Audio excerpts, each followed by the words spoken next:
Good evening. My name is Peter Christian Eigner. I'm the director of the Gotham Center for New York City History, and it's my pleasure to welcome you all to our conversation this evening. As always, if you're not familiar with the Gotham Center, I invite you to learn more about us online at gothamcenter.org, where you can find a host of material on all things New York City history, including our adult education program offering digital mini courses taught by leading experts. You can sign up now for our last course this semester on New York City in World War II at gothamed.com. That said, tonight, as part of our regular book series, we'll be discussing this great new monograph from Alyssa Lopez on early New York City film culture. New York, some of you probably know, has long been a kind of rival to Los Angeles in this area. A Hollywood on the Hudson is the phrase. And while much has been written on this history, much less has focused on it as a site of early civil rights history. In recent years, there has also been a wave of historical research challenging old liberal tropes about the South as the home of Jim Crow and the North as a place of racial enlightenment, with New York often as the shining example of supposed exceptionalism. But as historians like David Nassau wrote long ago, segregation was the norm here in New York City too, and the first Nickelodeons. And by the 1920s and 30s, even that practice was still fairly common across in film locations across the city, even in Harlem, the capital of Black America. Lopez has done a great job uniting and filling in the gaps on this with this study of theaters, moviegoing, censorship, labor, and journalism, showing how Black New Yorkers used film to make a place for themselves culturally and socially, to keep businesses accountable for their interests and needs, to get better wages and fair unions, to fight censorship boards, and to win better representation on screen, and much else. I'm delighted to be welcoming her to the Gotham Center, not least because for several years she has been an affiliate as one of the editors at our semi-weekly digital publication, the Gotham Blog. So allow me quickly to introduce our guests, and then we'll jump straight into conversation. Alyssa Lopez is a scholar of African American history, film history, and urban history at Providence College, where she is assistant professor. Real Freedom is the title, and her first book. You can find her research in the Journal of African American History, Oxford Research Encyclopedia of American History, the Routledge Companion to American Film History, Essays in History, Black Perspectives, and other publications. She's also originally from Queens, where she did her undergraduate here in CUNY, and I'm very delighted to welcome her to the Gotham Center.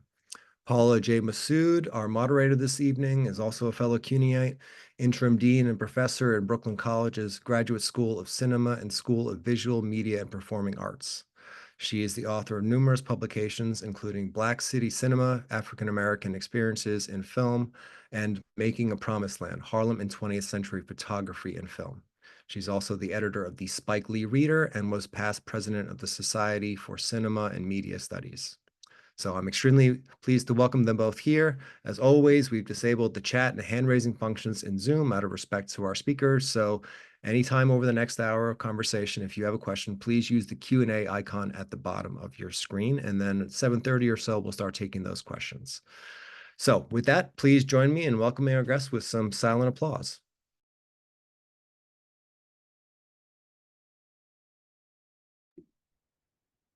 Hello. Hi, Peter. Thank you for having me. I'm happy to be here and talk about my book. Hi, everyone. Thank you, Peter, for having me, and also Alyssa for allowing me to be part of the discussion today. I'm really looking forward to it. Okay, so what I'm going to do, I explained this to Alyssa, is I'm going to sort of go in order of her book, but we might be bopping around a little bit. And so the first question I had, or discussion point, let's say, is something that Peter talked about a little bit, which is that some people might not or may assume that New York's, or particularly Harlem's theaters were welcoming to everybody. But as you argue in your first chapter, this was not the case. So can you discuss New York's history of segregated theaters, beyond Harlem, which you do in your chapter, and then where else might Black audiences see film? What other sort of venues?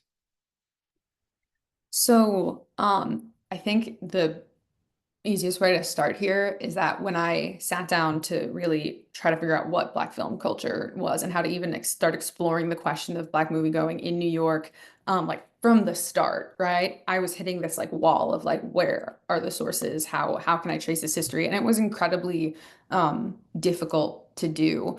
A lot of the secondary scholarship argued that Black New Yorkers simply weren't interested in film, and also that because theater segregated, they didn't even try. And something just like was telling me that that wasn't necessarily the case. And I open my first chapter with a sort of look at two different pieces of like art that come out of that relate to film in the like late 19th century, early 20th century. One of them is that like really famous Vitagraph ad about like one of the first displays of film in New York City. And I kind of make the argument that there's like no Black people in the audience here. But after that, you start seeing film show up on like vaudeville stages and these mixed bills. And I'm like, wait, so there's Black performers that are performing on the same stage. Are we sure there's no movie going? And one of the second cultural products I see that kind of point to Black movie going is this painting by John Sloan in 1907 called the Nickelodeon Theater, I believe. Movies 5 cents, that's what it's called. And it's this like beautiful painting of a like Lower East Side Nickelodeon, this like one level, like just like think storefront theater. Audience like watching, you're like kind of like in the audience in the painting, and there's a Black woman sitting in the audience, fully engaged, not in segregated seating, like part and parcel with the audience enjoying the film. And so that prompted questions for me of like, okay, if this is being like painted, there's got to be some way that this is being talked about and being experienced. And one of the earliest, to answer your question, like alternative sites I found was displays that were put on in Harlem River Park, especially. The earliest that I could find were around 1907 of a man named Professor Mims, who like had been throwing like park parties, essentially, like really fancy soirees, essentially, in Harlem River Park. But starting in 1907, he posts these like really big ads in the New York Age about the fact that he's starting to use like projection machines and setting up sheets to show scenes of Black businesses, Black performers, as this party is going on in Harlem River Park. And after 1907, it becomes a regular part of his events in the city, and especially in Harlem River Park. And so in addition to that, you also see churches as early alternative sites for Black movie going in the city. It's not until 1909 that you see some of the first theaters, at least for the primary sources that were available for what I could find, start to fully open up to Black audience, and you get a much more like rigorous, a little bit more of a source base. I won't say fully rigorous, but like more of a source base telling that story of, okay, you've got it in parks, maybe some churches. What does Black movie going look like? And some of those early theaters are in Harlem, where the Black community is starting to really grow. It doesn't really boom until like the 19 teens, but it's starting to happen with the Crescent, and eventually, well, the Crescent and the Lincoln, they open up in the same time period. And then a little bit later, there's theaters in Midtown as well, around like 59th Street, because there's a sizable Black population that stays in Midtown. And so you see it in both places, but it's hard to cull out in terms of what that experience fully looked like. But I mean, I kept pushing that button of like, I know this is here. I know there's something that we can talk about. Can I ask a question about that, the 59th Street those theaters coming later, because that's a population that's actually predates sort of the Harlem population, right? But film and film going, Black film going there is a little bit later. Is that because the population is changing in that part of the city?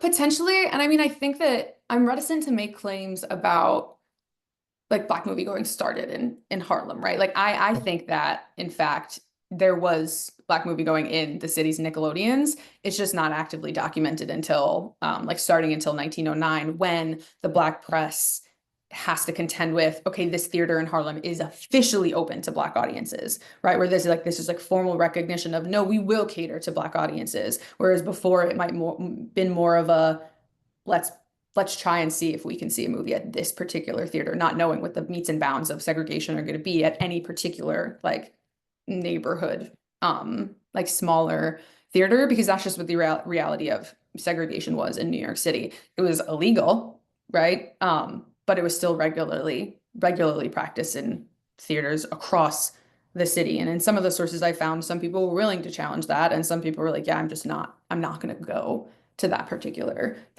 place. The reason the 59th Street Theater, it could seem like it's coming up a little bit later, is that it's one of the earliest instances I find of a Black owned and Black managed theater. There had been a businessman who had operated in that part of in the Tenderloin, like that part of Manhattan for a decade or so, and he just in 1913 decides to open up a theater on 59th Street called the 59th Street Theater. And part of it could be responding to the popularity in the Crescent and the Lincoln in Harlem, and recognizing, wait, actually there's a sizable Black community that's still here in this neighborhood. Let's cater to them. And there had been some other theaters. The Palace Theater, I believe in 1910, 1911 also started offering some film in Midtown as well. So it's not just Harlem. But I think what happens when the Crescent and the Lincoln are openly like, yes, we want this to be a theater for the Black community, more people start paying attention. It's like, oh, wait, this is a thing that the Black community wants to do on like a wide scale. Sorry.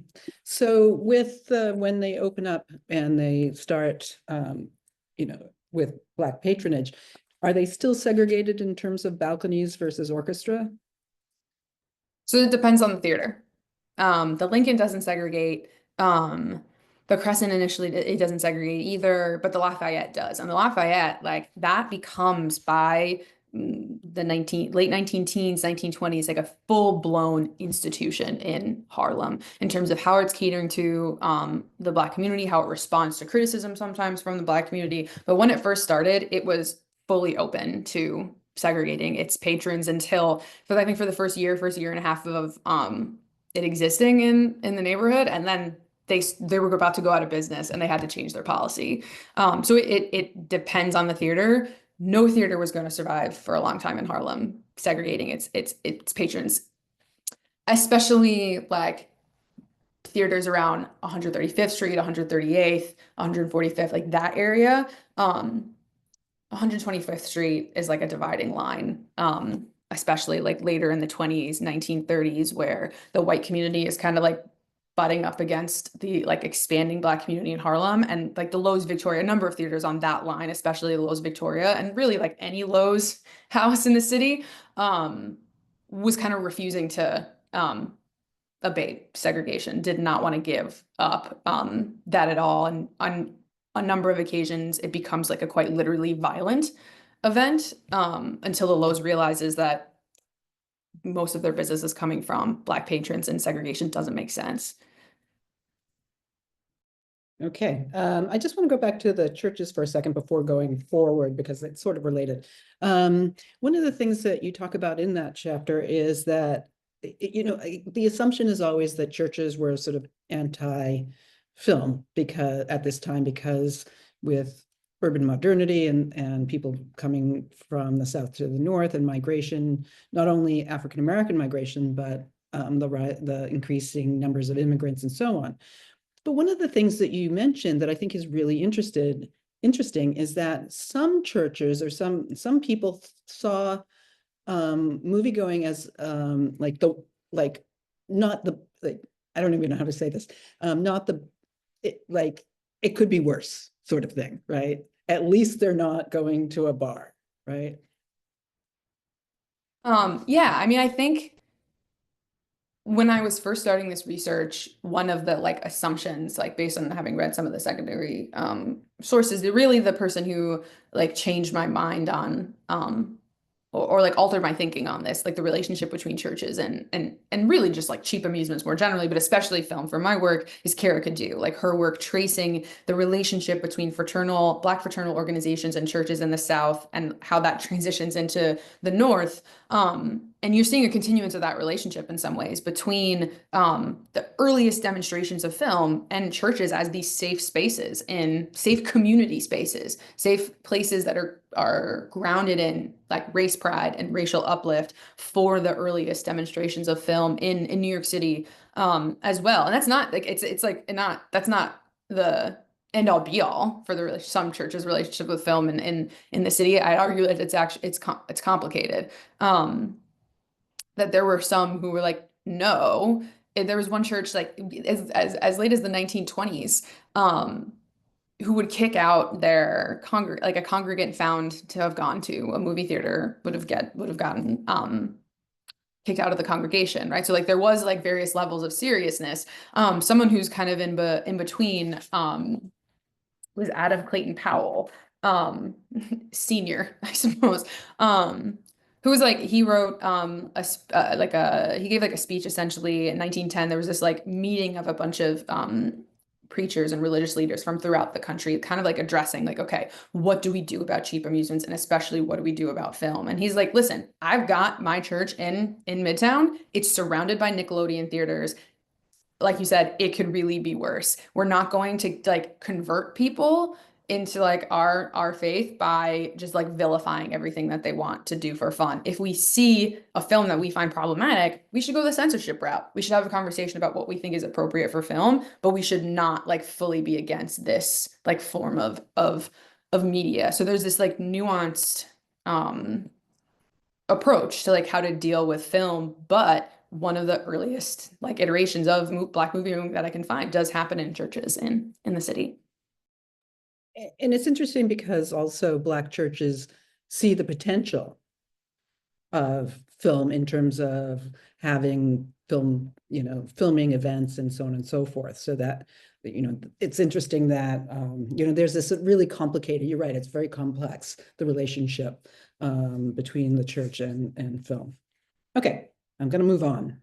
What time is it? Oh, so moviegoing was often, and this is sort of a connected, moviegoing was often seen as a base entertainment, a popular, sometimes dangerous amusement to be avoided. And this was especially the case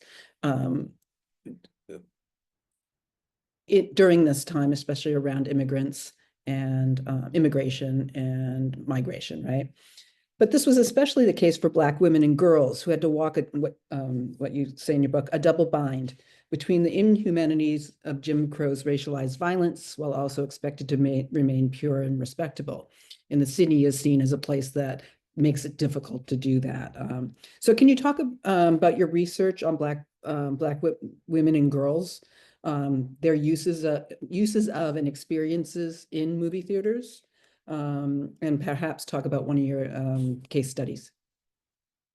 So the line that you were talking about Black girls living in a double bind actually comes from Lakeisha Simmons, who wrote on Black girls in New Orleans during Jim Crow. But her book was so formative in my understanding of how Black girls like literally navigated city space, right? That it's like about literal movement, but understanding like positionality in that space and like understanding, okay, what happened here? How am I going to be read here? And like that's complicated, right? And so it really informs how I was viewing the Black girls and women that I'm writing about in this chapter as I'm culling their experiences like specifically out of prison records, right? Because that's where most of my sources for this particular chapter come from.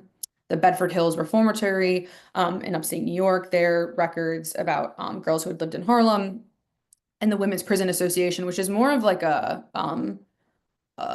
welfare organization to some degree, less a prison. It's to help people, women and girls after they've been incarcerated.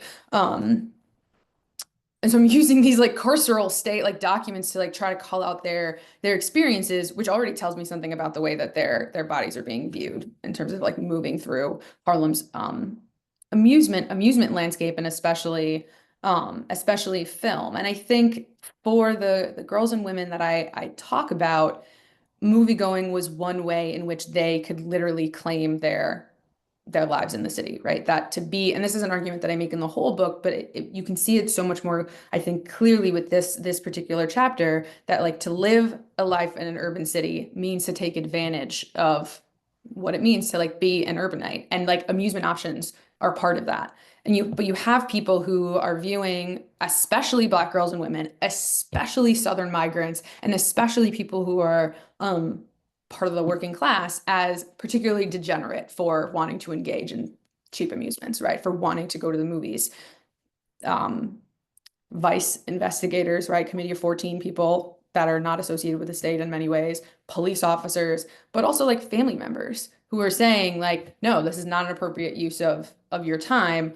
But a lot of the responses that some women are like, fine, okay, if that's how you want me to live my life in the city, I'm gonna, I will do that. But most of the girls I look at don't, right? And they're like, no, going to the movies is part and parcel with how I get to live my life, how I choose to spend my money. I work, right? I get to have a say. And that often led to their incarceration, unfortunately. But that's how I got to their experiences. I'm trying to think of which case study specifically to focus on. I think the one that's They're all fantastic. their stories are rich, and I think the two case studies that I give in depth, I guess I'll focus on George's story is a little complicated. I feel like I don't know. I think more generally, something I saw. I think Charlotte is one of them. Charlotte Roberts and one other girl whose name I'm blanking on. When they were arrested, they were charged with prostitution, right? And their argument, and they're having like a back and forth with the case workers about like, you're clearly a sex worker, right? And they're like, no, they're like resisting this label, right? Like defining what prostitution, deciding what sex work means in like their the caseworkers context as like, okay, yes, I get that. That's like criminal against the law. Like I would never debase myself that way. And then saying, but the fact that I went to on a date with this guy, took me to the movies, took me to dinner, and then like I had sex with him afterwards, I don't actually think that's a crime, right? So they're making like very clear like delineations between like how they feel about what it takes to be a young woman in New York City and experience all that it has to offer, and this like criminal label that they're like, that's not my life, right? Like I don't live that way. And there's a number of girls who have that kind of experience, who are deemed prostitutes, deemed sex workers, deemed criminal, because they just are trying to engage in various amusement options. And film gets often wrapped up with like dance halls, right? Especially dance halls, clubs, right? These other like seemingly dangerous spaces. And we know the theaters are especially dangerous because it's dark, right? And anything can happen in those spaces. One of the interesting things is that they're not, some of the cases you talk about, they're not actually arrested in the theater. It's like the connections, like you open with Dora, who isn't arrested in the theater, meets someone in the theater, a woman, not, and potentially we could have a story about that, but and goes back to this place and gets arrested there for prostitution. So it's interesting that part of the threat of the movie theater is actually taken outside, and you get arrested for it somewhere else. Yeah, and I think that's part of what the other part of this chapter is, which are like, what is the like multiple lives of movie theaters? Like one part of it is like, how are they like fitting in the urban landscape of Black girls and women as they're like navigating this space? And the other part of it is like literally what else goes on in movie theaters that is not movie going, that makes it seem like these are such dangerous spaces, right? And sometimes it's like quite literally criminal activity, and sometimes it's like just trying to have a good time, right? Like sometimes it's literally gambling, right? And sometimes it's picking up a date. Yeah, and in Dora's case, and I think that's also, I really like her story because it points us in so many different directions about the impact of Black film culture on Black New Yorkers' lives, right? Like, no, she's not arrested at the Odeon Theater, but she happens to meet someone there that she trusts enough that she like goes back to her home, and gets like fully caught up in this raid there, right? But the theater like comes up over and over again in her story to the caseworker, right? Like this is a central place, like a meeting place where you talk to people. It's not like I went there just to watch a movie and I got caught in a raid there. It's I made a friend. I talked to someone. This is a community space of its own that leads to like trouble elsewhere. The issues that happen in theaters often spilled out onto the city streets as well. You know, it's interesting because one of the things you talk about, I don't remember if it's in this chapter or near the beginning of the other, maybe that's the next chapter, that's about the community, the sort of the theater as a space for community too. You know, there's the dangerous part, but there's also, this is a place to relax from demeaning work, low-paying jobs. It's, you know, it's a place that becomes this place to talk to people, or you know, sort of on the flip side of the danger, there's this other element to it, which I think is really important in the idea of, you know, film goers looking, the policing of space, right? And trying to claim a space and not being allowed to do that. And then that gets complicated by gender lines as well. You know, I think every chapter that you have is really about talking about claiming a space, right? The struggle over claiming a space, whether it's literally in a theater or in these other ways that you're going to, you know, that you talk about. Okay, I'm going to move on and talk about Oscar Micheaux, or have you talk about Oscar Micheaux. But more generally, I'd like to have you talk about censorship. So as you suggest, movie censorship was deeply tied to the perceived susceptibility of certain audiences to questionable or inciting material. That's from page 70, in case anybody wants to read it. With immigrant children, immigrants, children, and ethnic and racial minorities seen as vulnerable and or dangerous. How was censorship used to police filmic representations of Blackness? And here, perhaps you can talk a little bit about Jack Johnson, and then sort of, then I have a whole other chapter, a whole other question on Micheaux, but. Yeah, I mean, I think like early censorship more generally, it's not all of its origins, but certainly a lot of public censorship. That is censorship that's not coming from like within the industry itself, even though they're trying to respond to public censorship and they're like, no, we'll censor ourselves. But like public censorship is coming out of not just the film space is dangerous, which is one concern, but this like progressive era concern about film content and impressionable audiences. And like you just said, immigrant populations are certainly part of that, but like it's, or there's racial and class lenses, like class frames as well, and concerns as well, that these audiences are just gonna not see the moral lesson in the film and immediately fall susceptible to all of the vice and horrible things that are in the movies. And so censorship comes out of that, but there's also a strain of censorship that is concerned with I don't want to use the word positive because it's really reductive, but like complicated representations of like Black success and Black achievement, or really Black movement out of perceived stereotypes of mainstream cinema and like entertainment more generally in this moment. And Jack Johnson is absolutely part of that, right? His fight pictures especially get caught up in this fight, this debate about, do we let it's in 1910, I believe, when he beats a white fighter, Jim Jeffries, is that? Yeah, Jim Jeffries. And there becomes this like rip-roaring debate about like, wait, do we let these fight pictures circulate? Because we're concerned on like the one end that Black audiences are going to be inspired by Jack Johnson, right? And it's like, wait, is like resistance possible, right? Because that's how like simple this argument about censorship is.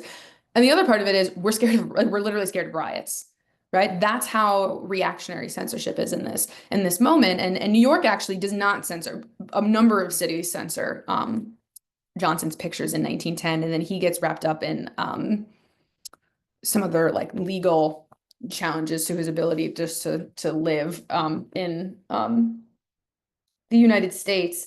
But New York doesn't ban the fight pictures in his fight pictures in this moment. There's like one of my favorite sources from this chapter. I mean, this is one of my favorite chapters.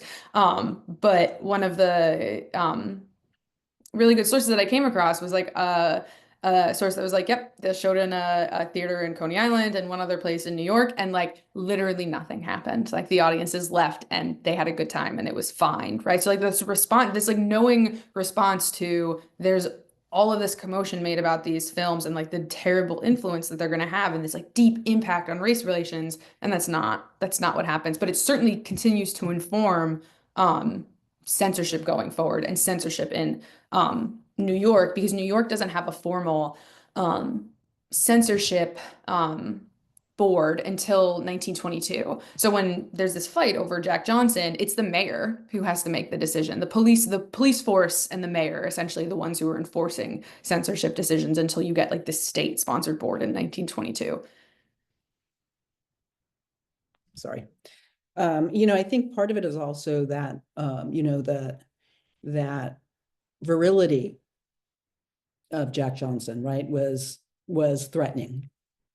And so they could say this other stuff about riots and so on, but it's that sort of Black masculinity that needs to be contained in really interesting ways. It's him, like he is a threatening figure, and that's the sort of like what I was alluding to with like him getting in trouble for the Sims Act because he happens to have a white girlfriend, right? Like this, like we literally don't want you to exist because he is proud, right? Like not only is he a winner, but he's proud. He's one would argue he's like very like arrogant, right? Like, but he's the way he's moving in the public is I know I won. I'm going to show I won, and that's upsetting to a lot of people, right? So it's the fact that he won and potential influence on the community, but it's certainly him, right? Like he's not demure. He's not this again those like sort of like stereotypes of like subservience at this moment. He's challenging what it means to be a Black man in the public sphere. And that's deemed dangerous in and of itself. Yeah.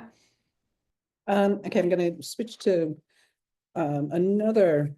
This is still in that chapter, and it's Oscar Micheaux, possibly seen as another arrogant Black man by some, because he knew what he wanted. And so can you discuss your focus on Oscar Micheaux, who moved to Harlem in 21? He had already made films in Chicago. He was moving from Chicago. He was a big personality, a novelist and filmmaker who made race films, and we might have to define that, with content that was often controversial, both for the white and Black communities, in terms of they were uplift tales embedded in stories that were critical about religion and so on. So, but he fought back, right, in terms of censorship through, as you say, negotiation and refusal. So this project started with this like research, with this like how is Micheaux operating in New York City specifically, and I owe like a deep debt of gratitude to Charlene Register's work on like censorship battles, and she had talked about New York herself too, but like really just. So this like research is like particularly special because it's what got me interested in this and like what is Black film culture and what does it look like in this moment. And I think yeah, one could argue that Micheaux is like arrogant, but I'm on his side here in the I am too. Yeah, I know, no, I know. But there's some scholars who are not on his side. I know. But yeah, I mean, I think he comes to New York in 21, so it's just as the debates, it's the year before the state sponsorship or state censorship board rather is officially established, but he knows it's coming because it had been sort of like written into the laws in 1921. Establishes himself in Harlem. His office is like above the Franklin Theater. Like his apartment is down the block from that. Like he's fully engrossed in this Harlem space in the early 1920s.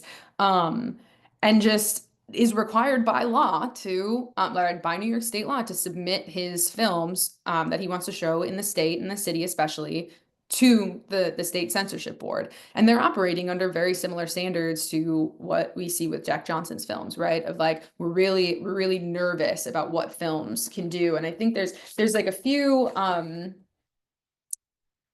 categories that they're like really nervous about in 1922 as they're starting this board. And is it going to incite to crime? Is it going to corrupt morals? Is it like gratuitously violent? Right, like those kinds of things. But somehow Massoud's films, even if they don't always have those immediate aspects, are getting caught in the crosshairs of like, these will corrupt morals, this will incite to crime, right? And initially, early on, as he's submitting to New York, and it's worth noting, like he had experience with different censorship boards. At this point, like it's a wild west of censorship, and like different cities, states, municipalities, they've got their own rules on what they want censored. And so he has to edit his film in every single like different location to get it shown. And New York is just one of those cities. But by the time he gets there, he gets to know them a little. At first, he's submits some of his films. They get rejected. He's like, all right, like I'm not gonna fight with you on this. But then he starts to get like a little feisty in terms of like, I think there's a number of occasions where he's like, I think you're misreading this film, actually. Like, this is a film, we talk about race films, right? This is specifically for Black audiences. Like, no one's going to be corrupted by this. Like, the Black audience is going to understand it. You're you're overreading into it. It's not about racism, I promise. Like, I'm not making any critique about the KKK. Like, you're just not getting it. Please pass it. And they do. In a number of cases, right? There's that negotiation is like a big part of his response to censorship is, one, you're not getting it. Here's how you should read it. You gave me 16 edits. I'll make 5, and here's how you should adjust on the rest. And sometimes they do. A lot of times they do. Sometimes he pits other censorship boards against each other, and he's like, okay, you rejected this film. Pennsylvania passed it. Here's their list of like changes. Can you like take all of these? They do, right? And so he's like, it's a bit of a give and take with them, and he's not willing to just be like, okay, whatever, which is not usual in this moment. I was able to sort of like track some other race filmmakers at this time who are also having to submit to the censorship board, who immediately respond in the positive. Okay, all right, we'll make the change. We want to get this film distributed. We're not going to have a problem. And he just doesn't often do that. And when negotiation doesn't work, sometimes he just didn't submit it at all and would just show it illegally at a theater and tell every single person involved a different a different story, because I argue had this really strong commitment to an artistic integrity, right? Like, this is my message, this is my film, I don't want to change it, and I don't want to adjust it for white eyes, right? And like white audiences. And that sometimes works, sometimes didn't, but I think that process of negotiation and resistance, like refusal, like you said, is key to how he's interacting with the board in this moment. It's interesting that I hadn't thought about this before, in terms of Massoud's, that he, unlike other race filmmakers at this time, really does say, you don't get it, to the white censorship board. Like, I am addressing a very particular audience. We know it's safe to address it because of segregation already. And you're just not getting the messages. And I like that. Anyway, I'm going to think about that a little bit more. One of the asides of this is a tangent, but just slightly, is that the censorship board in 26, and you talk about this, that becomes goes to the Department of Education, right? That's the same setup for censorship that was in New York until the late 50s, 60s, with Shirley Clark, for instance, her film The Connection getting caught up in a censorship battle because of so it started. I don't know how it ended up in the Department of Education, but that's where it landed, right? Oh, because of the concern over children, right? Okay. Okay, so I want to talk now about, and I heard you talk about this the other day in Chicago, because we were at in your 4th chapter, you discuss another aspect of Black filmmaking culture in New York, and this is really talking about labor. The often overlooked Black projectionists who often worked for little pay but were highly skilled. How did this group of skilled laborers form a union when they couldn't be recognized any other way? And then how did they then end up joining the sort of larger union? So this is a really detailed chapter. So if you're interested in this, I strongly suggest you not necessarily you, Paula, but just anyone interested in this, buy the book, because it's such a rich history of not just their effort to unionize, but once they get unionized and the strikes that they had at the Lafayette, which I've already said was an institution in the Black community, and then the Renaissance, which I didn't get to mention, but which was the only Black owned and operated theater in New York between the world wars. So from 1921 to the 1930s, right? So these community institutions that had already been serving and serving the Black community and supporting the Black community in various ways, that they become the target of labor strikes in this moment.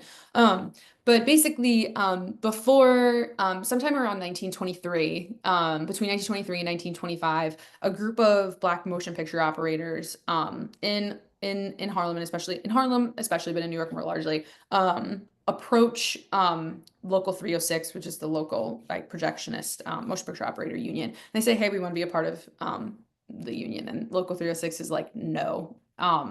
Their general policy was we accept everyone. We were an open union, but they certainly resisted Black membership in the formal union. And so the Black motion picture operators partner with Frank Crosswright, who's a sort of radical labor organizer, known for organizing the Brotherhood of Sleeping Car Porters with A. Philip Randolph.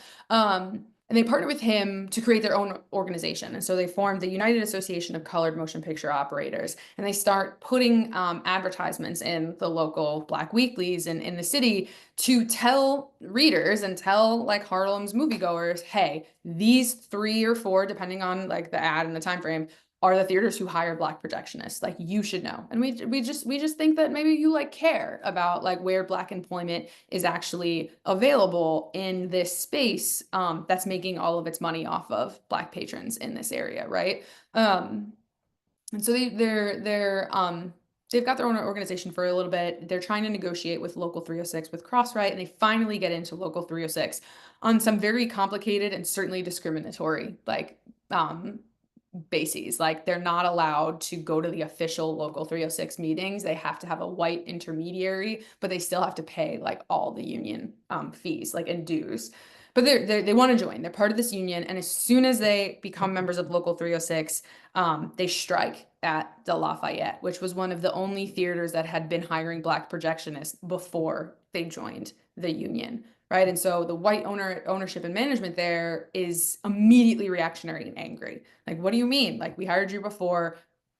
What's happening here? And so there's this very public, very aggressive fight in the New York Amsterdam News, especially between Local 306 and very vocal Black projectionists and the Lafayette. A lot of mudslinging, a lot of really nasty things about each other.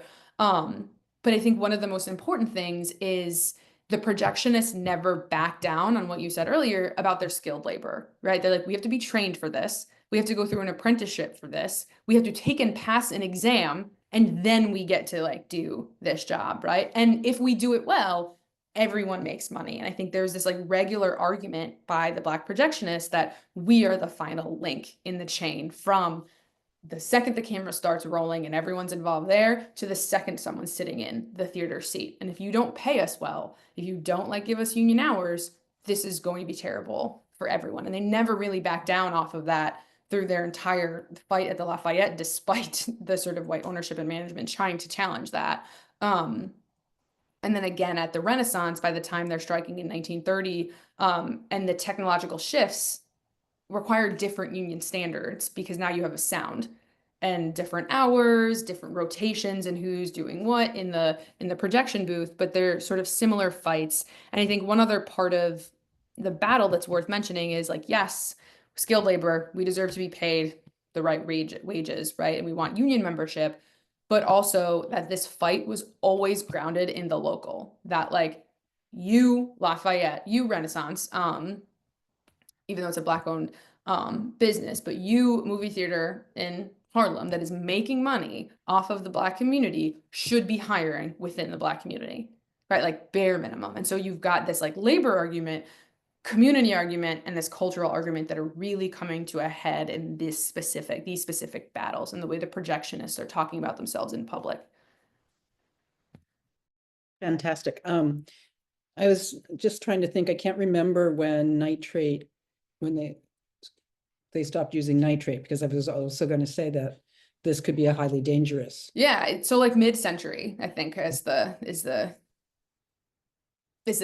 stopping, it becomes stopping in popular use of the nitrate film. Yeah, and I think that, yes, there's like the technological aspect, but also the like, if we're overtired and we've been in this booth for 12 hours and we really should have been in here for 6 or 8, and I'm not paying attention to the reel, I'm not cranking it at the right speed, I'm not, if it's an older machine, like literally doing it by hand, this film is going to catch on fire and it's going to light the entire theater on fire. If also the theater is not the projectionist booth is not properly maintained by a properly trained projectionist, right? So, and that's like a regular part of movie theater like news in the early 20th century is these are dangerous spaces because of like potential like immoral activity, but also because film was like constantly catching on fire, right? Like if you didn't pay attention to it, it would catch the light for too long. And then if you didn't have a fireproof booth, the entire space catches on fire. And so you've got also that dual danger. Dual danger in the theaters that the projectionists are arguing about as well. And you start that chapter with a story of the projection booth falling into the seats below. You know, some of these theaters were not necessarily built to withstand the weight of a projection or projectionist. So it's dangerous in all sorts of ways, including the falling parts. Okay. You conclude by considering your book, a fantastic book, by considering Black newspapers, particularly the New York Age, as a crucial part of how Black filmmaking was received, supported, and criticized. There's a sort of complex relationship, I'd say, between journalists and film. So how did journalists such as Lester Walton provide insight into the role of Black film in Black culture and politics? As you suggest, his articles on film examined a range of aspects within film culture, including censorship and the mass medium's position, this is your quote, mass medium's position to maintain or radically alter race relations in America. And can you elaborate? I think that him, and I mean, maybe it's ironic that I focus on Lester Walton and Veery Johns, who like kind of picks up after, there's like a little break between the two of them, but he picks up after, and he's one of the like longstanding film critics at the New York Age. Neither one of them believes much in film at all. They really don't have any form of optimism about film's potential to radically alter race relations as they stand in the early 20th century. In fact, they both think film is quite dangerous in a range of ways. And one of and I focus on Lester Walton, one, because his writing on film is actually quite prolific. Same thing for Veery Johns, but because he's one of the first Black journalists to even talk about film, and not just in a like, this is showing here this day, right? Like he has like sustained film criticism in the New York Age. And the very first article that he published is titled "The Degeneracy of the Moving Picture." Right? Like that is not promising. And he really doesn't change his mind in the 10 years that he's writing about film, even race films. I mean, I'd argue he has a complicated relationship with Massood in particular, because of Massoud's own complicated relationship to racial uplift and what that meant for like intraracial critique, right? But yeah, that article opens, he's talking about the fact that he's walking down the street in Midtown, and he hears from outside, like he's walking past the theater, and he hears this theater advertising like the moans and screams of a lynching victim, right? And it's like in big bold letters, the posters are jumping out at him. He's like hearing the ad as he's outside, not even part of the theater. And he talks about, it's not just the fact that like that is like an assault on his like sort of like being as he, which is one of the arguments I make, right? Like that it's like it's spilling out of the theater. The effect of the movie is spilling out on the theater. But that this circulation of this lynching film is going to, one of his biggest critiques is desensitize white audiences to Black violence and make them think like, oh, this is for an entertainment value, and or become so used to it that it's like, oh, this is just what I see on screen, right? Not recognizing that actually we need to be critical of lynching as like this extra legal crime against Black people throughout the country. And so he's bringing this like critique of lynching into this film that's circulating in New York. And he's like, it's really dangerous. Like, I get that it's in the North, but what you're taking is Southern racism and putting it up here and making it seem like okay, and also selling it, right?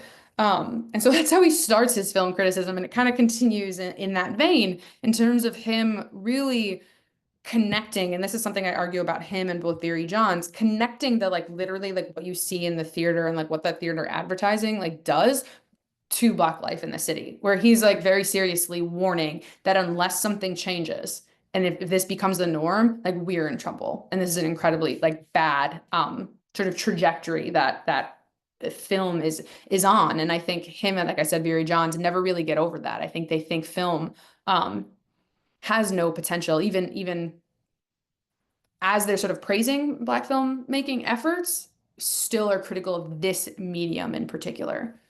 Can I follow up on that? And do you think that that's because of film's relationship, or not relationship, film, the mechanics of film reproduce what's in front of the camera, right? So it's seen as real and yet not, and that some of this expectation of, or criticisms of film come from that too. You know, that what you're seeing is, at least on the in terms of stereotyping and stuff like that.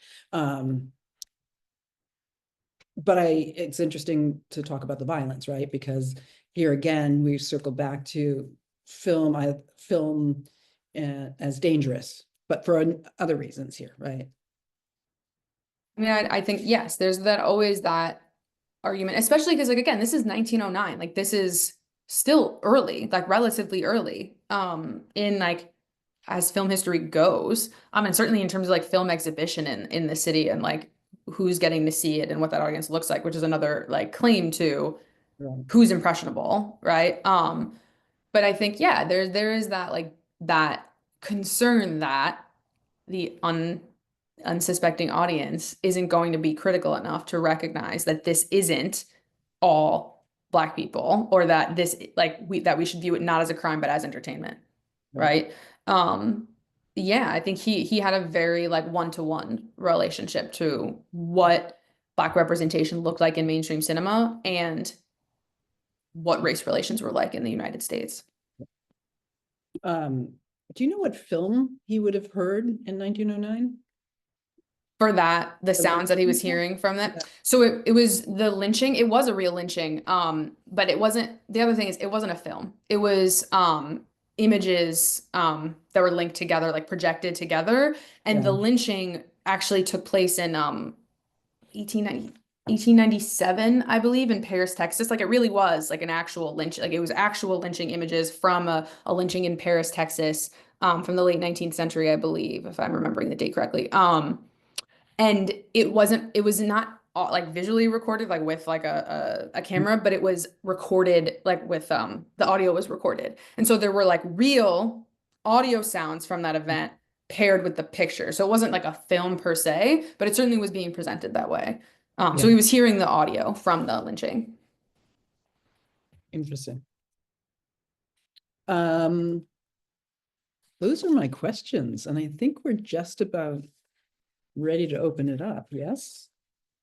Again, one of the things I didn't mention in the beginning, I'm just going to say it now, is that the beauty of what you've done is really to move away from questions of representation, right? Which oftentimes film scholars get bound up in because what we're looking at. I mean, film scholarship now, especially Black film scholarship, has moved away from that in really complex ways. But you have done this amazing, very original thing, which is to talk about what else was happening at the same time that is completely connected, right? And I really do appreciate that, and because it's just so original, and it's going to be useful for scholars like me in the future. Thank you. So we are at 7:30 or thereabouts. This is your opportunity to send in some questions, but I've got some questions that I'd like to fire at Alyssa while people are coming in. So the obligatory one, why this subject? What was it that drew you to this subject? Yeah, I love this spiel. My like I said, that chapter on Massoud came from some undergraduate work that got me like started on like what did censorship look like, what was he doing there.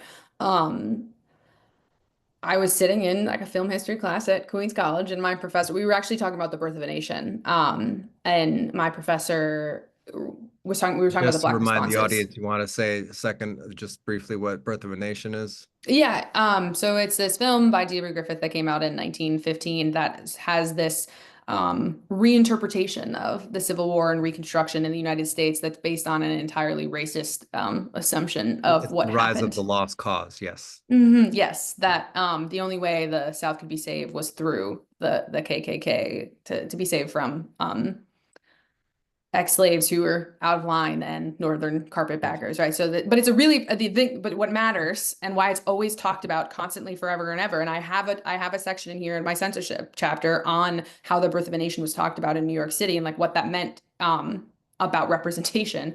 We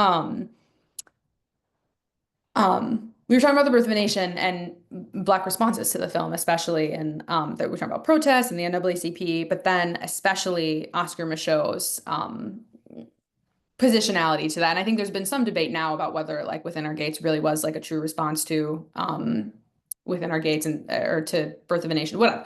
But really trying to think about like what race films were. Like it was very brief. We like talked about Oscar Show, we talked about this response, but the point was like look at the Birth of a Nation, right? Like look at all the technological and like film form advancements that D.W. Griffith is introducing to this medium, which were Yeah, this is incredible. a And huge film for like the technology of film. Also, like, yeah, this big event. yeah, it's huge. It's like I guess in like our like parlance, like a blockbuster, right? Like everyone wants to go see it, everyone wants to learn from it, and it impacts film, like period, end of story. Yeah. But and possibly like perhaps because of its like racist plot, right? In addition to the technological advancement. So it's really important. But we got this like little bit about like what the Black response was, like a little bit about Oscar Michaud. And I was like, who is this man? Like I like really, really, really wanted to know more. Like I wanted to know more about him, and I wanted to know more about like what like Black film was in this moment. I think we like talked briefly about like what race films were, but I like wanted more. And I think that also stemmed from, and we didn't really talk about this, Paula, but like everyone knows the Harlem Renaissance. We love to talk about the Harlem Renaissance, and we love to talk about the Harlem Renaissance in New York. But like, I don't see how, and it's an argument I make in the book, I don't see how you talk about Black culture in New York City in the early 20th century if you don't also talk about film. And there's this general understanding that the Harlem Renaissance and film, like, do not talk about them together. And I'm not making the argument that they're the same, but they're happening at the same exact time, right? Or like roughly, maybe the height of race films is about the same time that the Harlem Renaissance is taking place. And like, I think that's worth talking about. And so I just wanted to know more. It's just like, it's fully grounded in like this like early interest in like what is actually happening. And then, you just like keep working on stuff for 10 years, And yeah, of course, yeah, of course, yeah. How that goes. How long could this possibly take? Yeah. And is there much out there on Michaud? Does he have a biography? Is it, Yeah. next question is like source material. Like how did Yeah. you out and get So there's one like popular biography on Michaud, written by Patrick McGilligan, I believe. And then a shorter biography that's about his life. He grew up in Illinois, so like outside of Chicago, so about his life in Illinois. But then his life, he was again, I think Michaud is fascinating. Like before he was a filmmaker, he was a novelist. And before he was a novelist, he was a homesteader. Like he tried farming. And before that, like he was a shoe shiner and he worked in like the meat yards. Like he had a whole range of jobs.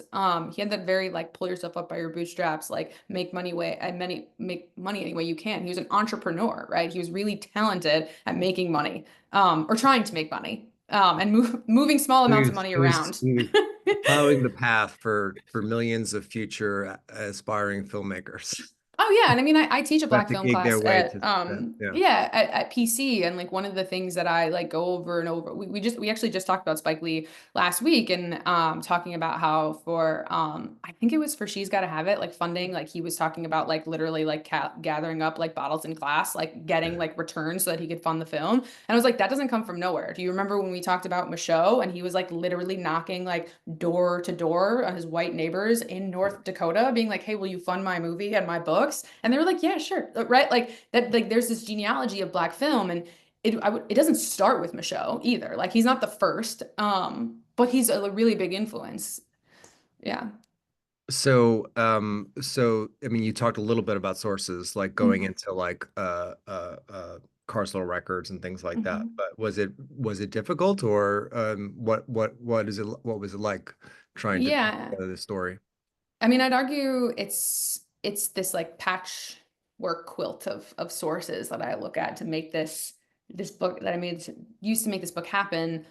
Because I was so convinced that there was actually like something to tell, right? Like I'm like, okay, I'm focusing on this really, really capacious view of Black film culture that looks at movie going, that looks at the like theater space and theater ownership, censorship, labor, and journalism. Like, how do you track that? And it pulled me into like a bunch of different directions. I mean, for the Michaud chapter, I rely on the biography, and there has been a lot of work on Michaud. I'd argue probably more Michaud in early Black film, and silent Black film, probably more than anyone. But that's also because we mostly have his films as opposed to other films like to watch.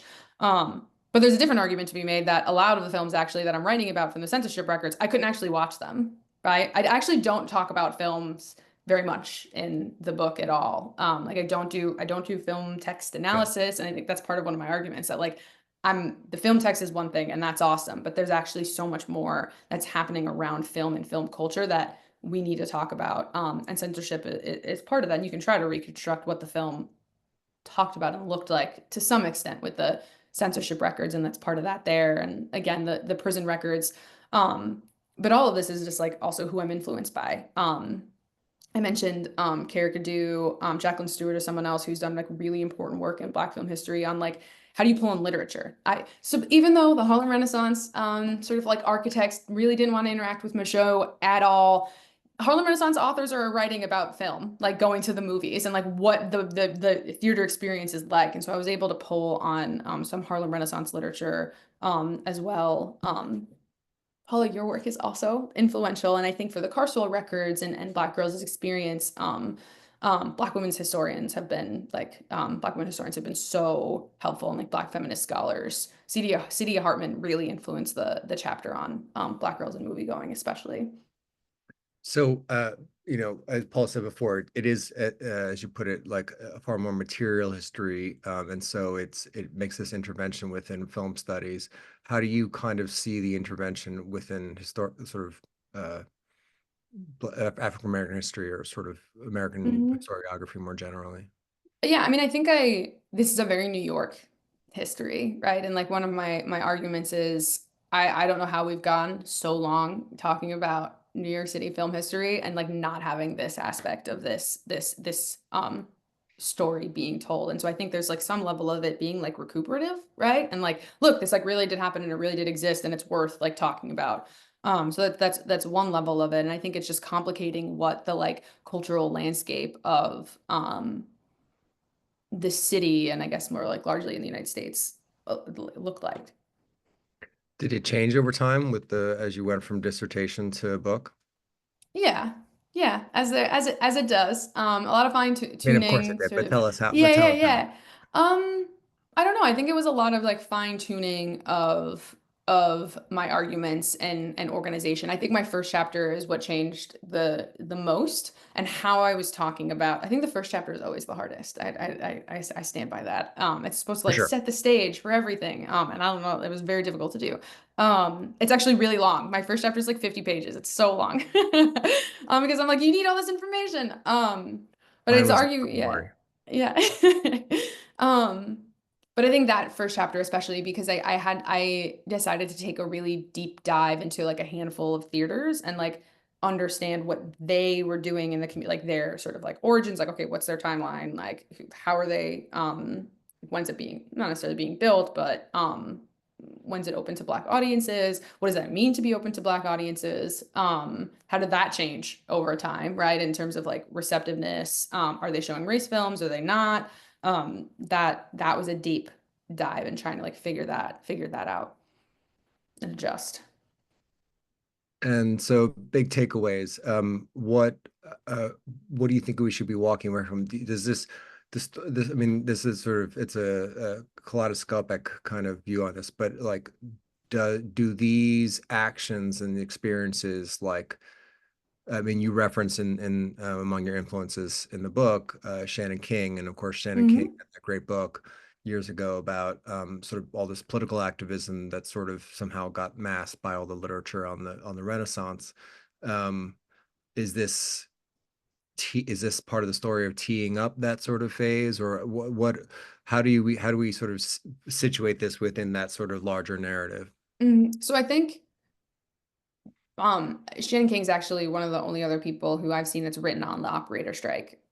So I'd argue it's actually like contemporaneous with, like, it's happening at the same moment as what King is writing in, and whose Harlem is this anyway? Where I might go like maybe like a smidge earlier, but like barely. So I think it's like kind of like mapping on temporally in a very, I go a little bit further in the 1930s than he does.